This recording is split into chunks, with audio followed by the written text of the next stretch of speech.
Hey everybody, John here for Nintendo World Report, and I have a challenge for you.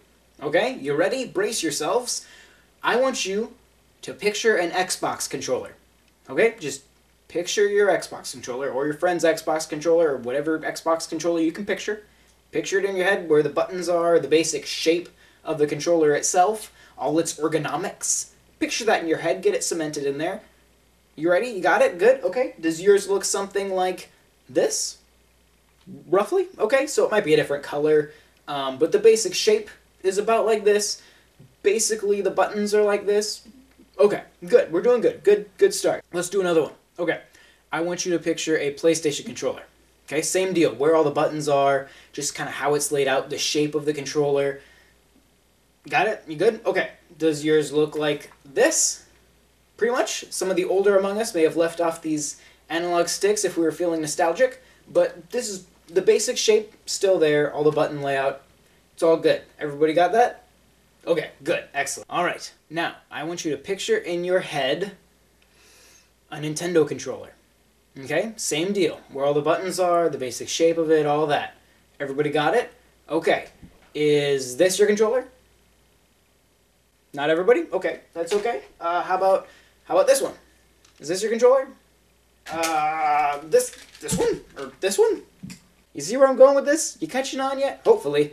A lot of people like to think that Nintendo just kind of started this whole weird controller thing with the Wii. It's kind of a recent thing. And that Nintendo used to make controllers just like everybody else. Not so much, if we really look at it.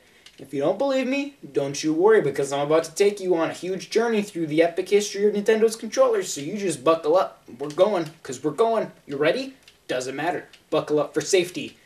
In the knowledge mobile. Alright, Nintendo's controllers. But actually, we're not going to start with this one. There's something else we need to cover first. The color TV games. Now, a lot of people don't know this, but the NES, or the Famicom as it's called in Japan, was not Nintendo's first console. It was also not its second console, or its third. The NES was actually Nintendo's sixth console.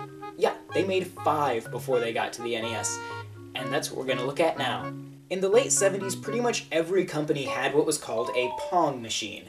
Nintendo, like everybody else, wanted a piece of that Pong craze. Their first system debuted in 1977 and was called Color TV Game 6. Just rolls off the tongue. It played 6 variations of Pong. The game was controlled by 2 dials placed directly on the case of the console. A year later, Nintendo released an updated console called the Color TV Game 15, which played 15 different versions of Pong, because there are totally 15 different versions of Pong. But here, with console number 2, is where that innovation bug started to hit Nintendo. It's weird to think about, but the concept of separate controllers wasn't something that would have immediately occurred to those first-generation designers. Arcade cabinets had the controls mounted right into the hardware, so why wouldn't home consoles have the controls built right into the console? Where else would they be?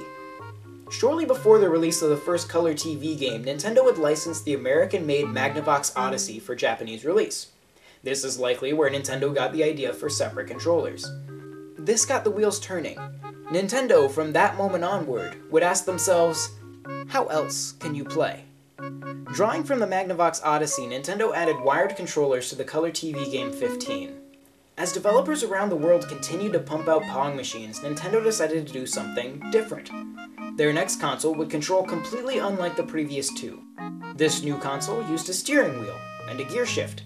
This was a racing game, and for the time, a fairly realistic one. Now, Nintendo could have stopped their innovation there. Not only did they have a steering wheel, but also a gear shift. It was a pretty complex game. But they had made a reputation for themselves making 2-player games. So, that's what they did. They added optional dial controllers similar to those found in the Color TV 15 game, so that if you wanted to, you could play with your friend.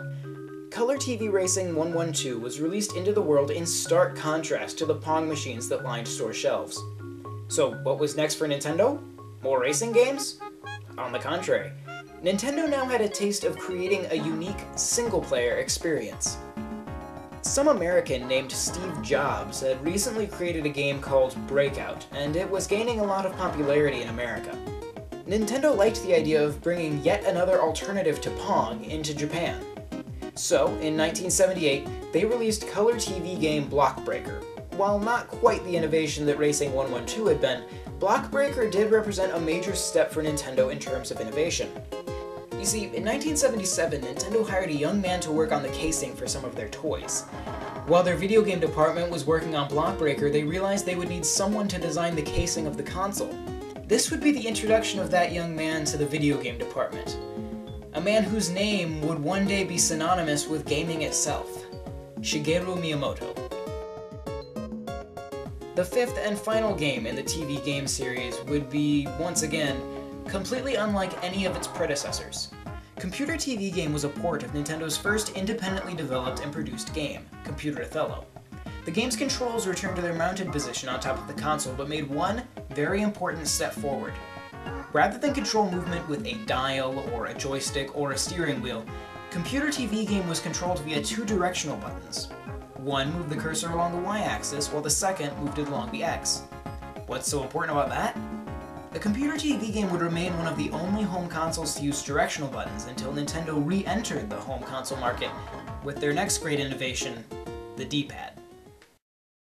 Hey everybody, thanks for watching, but this was just a taste of the great content you can find over at Nintendo World Report TV. Just click the link on your screen now and you will be whisked away to a magical world of Nintendo fandom, the likes of which you have never seen before. So just click the button. It's right there, just begging to be clicked. So click it. You can do it. Nobody's watching. No one will judge you, just click the button. It's right there. The red one. The one that says subscribe. Yes, that one.